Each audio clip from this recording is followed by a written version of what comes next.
우리 하나님의 말씀 같이 한번 찾아보겠습니다. 시편 7편 11절 말씀입니다. 은혜 받으실 하나님의 말씀 시편 7편 11절 우리 같이 한번 읽어보겠습니다. 하나님은 의로우신 재판장이시며 매일 분노하시는 하나님이시로다. 아멘. 우리 하나님의 말씀에 대한 우리의 고백 같이 하겠습니다. 주의 말씀은 내 인생의 빛입니다. 주의 말씀은 내 삶을 변화시킵니다. 주께서 말씀하신 대로 나는 하나님의 사랑받는 자녀입니다. 나는 축복의 통로입니다. 오늘도 주의 말씀에 내 마음의 문을 엽니다. 말씀하여 주옵소서. 듣고 깨닫고 말씀대로 살겠습니다. 아멘. 네, 잘 오셨습니다. 우리 옆에 분들 앞에 분들 보시고 같이 우리 인사 나누시겠습니다. 잘 오셨습니다. 은혜 많이 받으세요. 안녕하세요. 네. 목적지가 없이 길을 가고 있습니다. 길을 잃었다라는 표현이겠죠. 방황이라고도 말할 수 있습니다. 우리 인생은 이 방황을 줄여야 살만합니다. 그럼 방황을 어떻게 줄일까요? 예를 들어 이스라엘 백성들의 출애굽 사건을 한번 볼까 합니다. 그들의 첫발 방황이라는 것은 사실 찾을 수가 없습니다. 왜냐하면 출애굽은 하나님이 인도하셨기 때문입니다. 그들은 더 이상 노예가 아니기에 그 해방감에 기뻐합니다. 그런데 과연 완전한 자유인이 되었을까요? 애굽은 나왔지만 그들을 기다린 곳은 어딜까요? 광야입니다. 이 광야를 통과하면서 그들의 이 미천이 다 드러나는 것을 볼 수 있습니다. 시편 106편 14절 말씀에 광야에서 욕심을 크게 내며 사막에서 하나님을 시험하였도다. 아멘. 광야는 말 그대로 텅 비고 아득하게 너른 들입니다. 광야의 뜻을 찾으면 그렇게 나와 있어요. 광야는 척박한 곳입니다. 아무것도 없습니다. 거기에는 안식이 없습니다. 하루 살기도 하루 버티기도 어려운 곳이 광야입니다. 그러니 그들의 입에서 어떤 말이 쉽게 나올까요? 아무것도 없는 곳에서 그들에게 나올 수 있는 말이란 불평과 원망뿐입니다. 그런데 이 원망은요, 공동체를 허무는 거예요. 원망은 쉽게 전염되고 원망은 쉽게 부풀어납니다. 그러면 원망만 하는 사람들이 모여져 있는 그 공동체는 없어지게 되는 거예요. 여러분, 이게 사단의 전략입니다. 시편 107편 4절과 5절에도요. 그들이 광야 사막길에서 방황하며 거주할 성읍을 찾지 못하고 줄이고 목이 말라 그들의 영혼이 그들 안에서 피곤하였도다. 아멘. 성도 여러분, 우리는 원망하고 불평하지 않기를 바랍니다. 때로는 우리가 광야 한복판에 놓여져 있다 할지라도 원망과 불평이 너무 손쉽게 나오지 않았으면 좋겠어요. 물론 우리가 지금 사는 곳이 광야예요. 역시 방황할 때가 있기는 하겠죠. 그래도 좋은 말이 좀 많잖아요. 감사, 은혜, 이런 말 있잖아요. 좋지 않은 말 자꾸 옮기지 마시고 부정적인 말을 좀 끊으셨으면 좋겠어요. 여러분, 그렇지 않으면 이 부부관계가 허물어져요. 그렇지 않으면 가정이 허물어져요. 그렇지 않으면 교회 공동체가 허물어지는 겁니다. 원망의 뿌리는 하나님에 대한 반역의 마음입니다. 문제의 원인을 타인에게 전가시키는 게 이 사단의 속성이에요.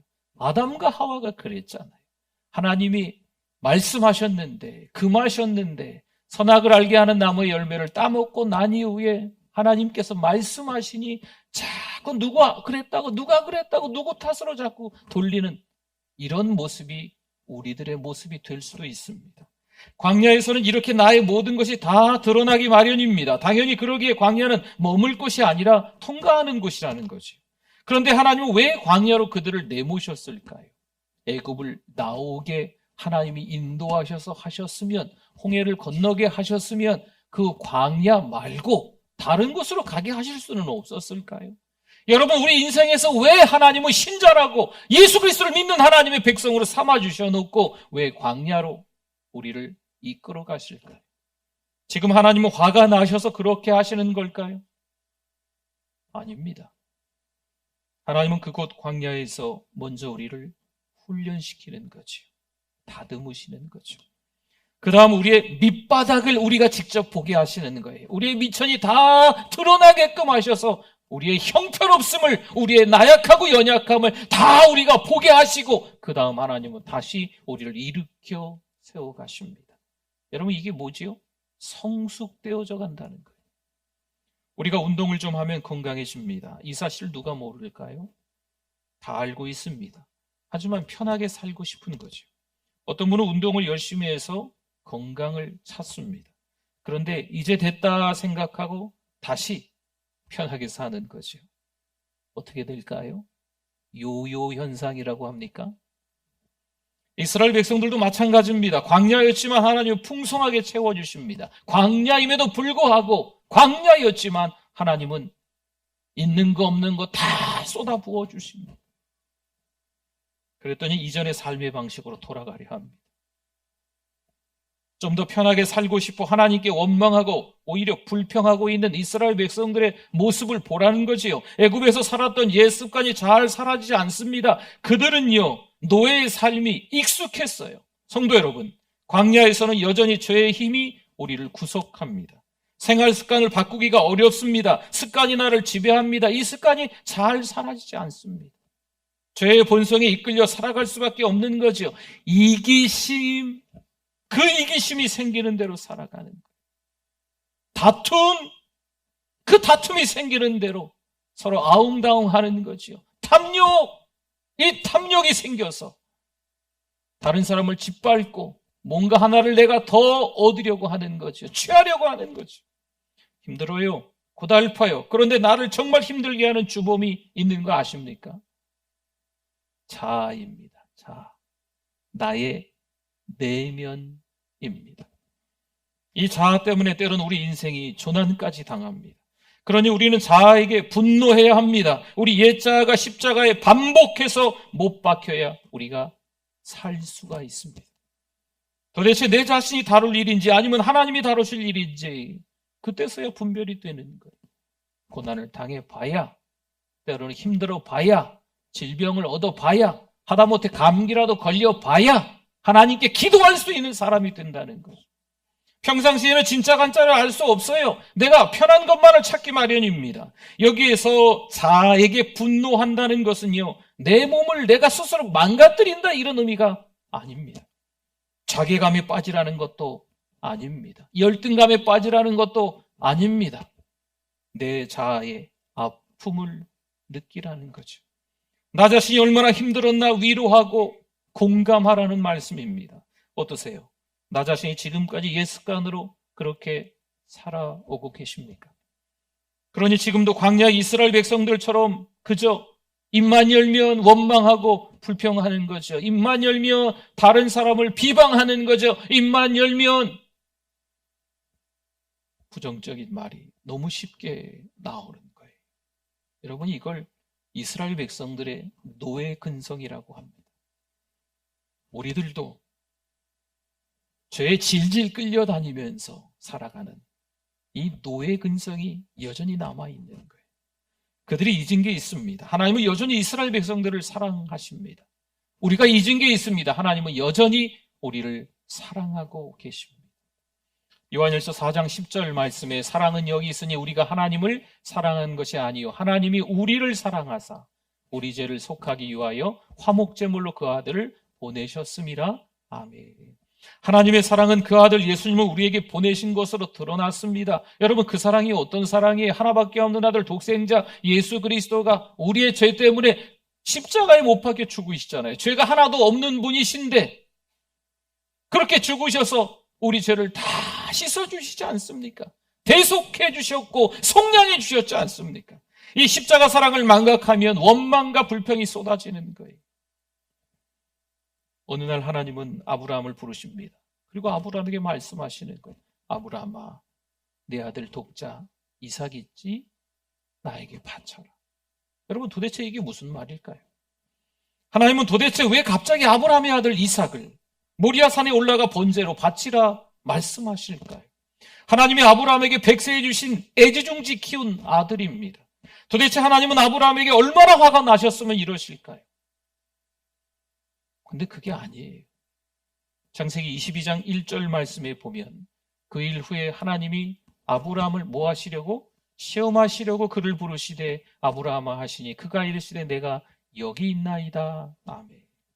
애당초 하나님은 22장에서 아브라함을 부르신 목적이 분명하셨습니다. 목적이 뭐였죠? 시험하시려고, 테스트하시려고. 하나님이 아브라함을 75세에 부르시고 무려 대략 한 40년쯤 지난 것으로 학자들은 봅니다. 이삭이 나무찜을 지고 올라갈 정도이면 청소년쯤 됐겠지요. 아브라함이 밤에 잠은 잤을까? 아내에게 말은 했을까? 아브라함 그의 심경은 아들을 이제 번제로 바쳐야 되는데 그의 심경은 어떨까? 자고 있는 아들 이삭을 바라보며 어떤 마음이 들까? 이 아들을 보는 마지막 날 밤일까? 내일서부터 모리아까지 3일 길을 걸어가야 되는데 그 가는 길 동안 내게 이 아들에게 뭐라고 말할까? 성경은 이런 이야기들을 전혀 언급하고 있지 않습니다. 그 내용을 말하면 아브라함의 열심을 강조하는 것이기 때문입니다. 아브라함이 이렇게도 했구나.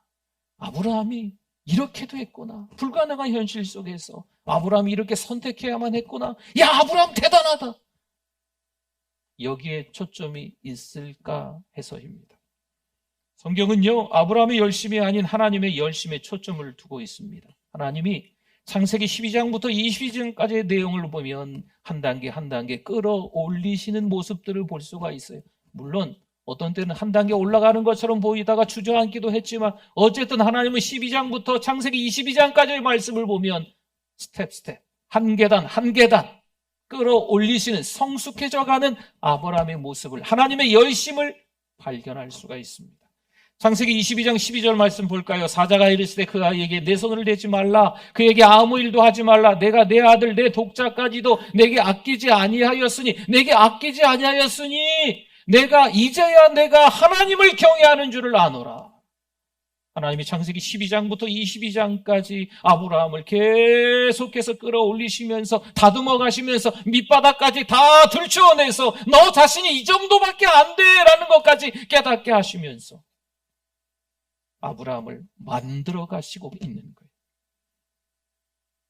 이제야 네가 하나님을 경외하는 줄을 아노라. 사실 하나님이 아브라함을 부르신 12장부터 여기 아들 이삭을 바치는 22장까지를 보면 하나님이 이런 상황에서는 우리 입장으로 좀 생각해 보면 분노하시기도 하겠다라고 하는 것도 사실 드러나 있습니다. 그가 첫 발을 내디딘 것은 좋았어도 하나님의 땅을 떠나기도 합니다. 물론 이유가 있습니다. 그 땅에서 아내를 여동생으로 속여 하나님의 언약이 깨질 뻔한 일도 있습니다. 하나님의 개입으로 해결이 되는 거지요. 이스마엘의 출생도 하나님의 약속을 기다리지 못해서입니다. 그것도 아브라함과 사라 이 부부 입장에는 이유가 있긴 하겠죠. 하지만 지금으로부터 4,000년 전의 일인데 아직도 그들의 후손으로 그 땅은 중동의 화약고입니다. 히브리서 11장 17절에서 19절 말씀을 보면 아브라함은 시험을 받을 때에, 지금 창세기 22장 이야기지요. 테스트를 받을 때에 믿음으로 이삭을 드렸으니 그는 약속들을 받은 자로 돼 그 외아들을 드렸느니라. 그에게 이미 말씀하시기를 내 자손이라 칭할 자는 이삭으로 말미암음이라 하셨으니 그가 하나님이 능히 이삭을 죽은 자 가운데서 다시 살리실 줄로 생각한지라 비유컨대 그를 죽은 자 가운데서 도로 받은 것이니라. 아멘. 하나님은 40여 년 동안 열심히 아브라함을 믿음의 사람으로 만드십니다. 창세기 12장에서 아브라함을 겨우겨우 우상의 땅에서 부르셔서 창세기 22장에서 아들을 바치기까지 모든 것을 다 걸어버리는 사람이 되게끔 하나님은 만들어가고 계시는 거예요. 우리가 아브라함을 뭐라고 부릅니까? 믿음의 조상이라고 부르지 않습니까? 하나님의 분노처럼 보이지만 이건 하나님의 사랑인 거예요. 아브라함을 믿음의 조상으로 만드시는 하나님의 일련의 과정이죠. 성숙되게 만들어 가시는 과정이라는 겁니다. 빅토르 위고가 쓴 소설 장발장을 아시죠? 고작 목숨 연명하자고 빵 하나 훔친 건데 19년의 감옥 생활을 하게 됩니다. 굶주림을 멈추기 위한 절박한 행동이었습니다. 그러니 장발장은요, 감옥 안에서 세상에 대해 얼마나 원망하고 분노했을까요? 반대로 우리는 이 장발장의 행동을 보고 어떻게 생각하십니까? 아무리 배고파도 그렇지, 빵 한 쪽이라도 그렇지, 그건 도둑질 아닌가? 이렇게 우리가 장발장을 비판하고 정죄할 수 있을까요? 그는 범죄자라는 프레임과 사회의 경멸에 둘러싸여 배척을 직접 경험하게 됩니다. 감옥에서 나와봤지만 그를 반기는 곳은 없었다는 거죠. 그런데 보세요. 범죄자인데 그에게 자비로운 한 사람이 다가옵니다. 장발장은 그를 만나 삶의 방향이 바뀌어요. 인생의 벼랑 끝에서 만난 한 사람으로 인해 장발장이 변화됩니다. 세월은 좀 더 흘러서 번창한 공장 소유자이자 시장이 된 장발장입니다. 새 삶이 시작된 거죠. 새 삶을 살아가는 장발장이 누군가를 보살피고 돌보고 있습니다. 우리의 분노로 인해 장발장에게 돌을 던지는 게 맞을까요? 혹은 우리 자신을 돌아보며 미리 그런 장발장 같은 사람들에게 빵 한 쪽을 주지 못한 우리 자신이 반성하는 게 맞을까요? 아니면 당시 사회 구조에 분노하는 게 맞을까요? 많은 청년들이 아직도 길을 잃었습니다. 그래서 하는 거 보면 답답합니다. 어떻게 저렇게 생각 없이 살까? 참 어리석어 보입니다. 여러분, 이게 청년들의 방황에 분노하는 게 맞을까요? 청년들을 그렇게 생각하는 게 맞는 겁니까? 아니면 그들을 따뜻하게 품어주지 못한 우리 자신을 반성할까요? 사회구조가 청년들을 그렇게 몰아붙인 것은 아닌지, 우리 어른들의 입장에서 참 가슴 아픈 현실입니다. 우리가 청년들의 아픔에 공감하며 또한 이 사회구조가 바뀌기를 기도하실 수 있기를 바랍니다. 느헤미야 5장 2절에서 4절 말씀에 보면 어떤 사람은 말하기를 우리와 우리 자녀가 많으니 양식을 얻어 먹고 살아야 하겠다 하고, 어떤 사람은 말하기를 우리가 밭과 포도원과 집이라도 저당 잡히고 이 흉년에 곡식을 얻자 하고, 어떤 사람은 말하기를 우리는 밭과 포도원으로 돈을 빚내서 왕에게 세금을 바쳤도다. 아멘. 백성들이 기근으로 인해 가난해졌습니다. 많은 이 가족들을 먹여 살리려면 뭔가라도 좀 얻어먹어야 할 텐데, 또는 밭과 포도원과 집이라도 저당 잡히고 곡식을 얻고자 하는 사람들도 있습니다. 갈수록 빈부의 격차가 심해집니다. 도대체 이런 일은 어디서 일어나고 있을까요? 지금 우리가 살고 있는 이 땅의 모습은 아니겠습니까? 물론 느헤미야가 예루살렘에 돌아왔을 때 그 나라의 상황과 형편이었습니다. 그렇다면 백성들에게 문제가 있기 때문에 얼마나 일을 안 했으면, 얼마나 먹고 사는데 열심을 내지 않았으면 이 모양 이 꼴이 됐을까? 성도 여러분, 느헤미야는 그렇게 백성들에게 분노하지 않습니다. 사실 우리가 사는 게 어려워져서 서로 아웅다웅하며 살고 있습니다. 네가 더 잘 사니? 내가 더 못 사니? 네가 더 높니? 내가 더 높니? 아웅다웅하면서 살아가는 게, 이 전쟁터와도 같은 게 이 세상에 살아가는 우리의 모습입니다. 느헤미야는 백성들의 눈물과 아픔에 공감합니다. 백성들을 야단치는 게 아니에요. 오히려 분노는 불평등한 구조를 만든 이들에게 하고 있습니다. 어느새 먹고 사는 게 힘들어졌습니다. 그래서 그럴까요? 내가 잘 돼야 하나님이 영광 받으시는 거야. 내 자녀가 잘 돼야 하나님이 영광 받으시는 거예요. 우리 교회가 잘 돼야 하나님이 영광 받으시는 거예요. 여러분, 이건 틀린 말입니다. 저 같은 목사가 하나님의 말씀을 잘못 해석해드린 겁니다. 하나님이 주신 물질, 하나님이 주신 재능, 하나님이 주신 은사, 잘 먹고 잘 사는 쪽에, 자식이 출세하는 데 있어서, 교회가 잘 되는 데 있어서 계속 쏟아붓는 거죠. 그래도 우리 신자가 잘 돼야 하나님께 영광이 되지 않겠어 라고 하면서 하나님의 말씀을 잘못 가르친 거예요. 잘못 배운 거예요. 신자가 잘 돼야 한다는 거죠. 여러분, 그게 맞을까요? 신자는 고난을 겪으면 안 됩니까? 신자는 질병에 걸리면 안 됩니까? 신자의 자식은 잘못되면 안 됩니까? 광야는 누구에게나 있습니다. 고난과 환난은 누구에게나 찾아옵니다. 그러나 그 환난과 고난 가운데서, 그 광야 가운데서 어떻게 살아가느냐. 여러분, 이게 중요한 거죠. 하나님의 기준에서는요, 내가 잘 돼야 하나님이 영광 받으시는 거야. 이거는 틀린 말이에요.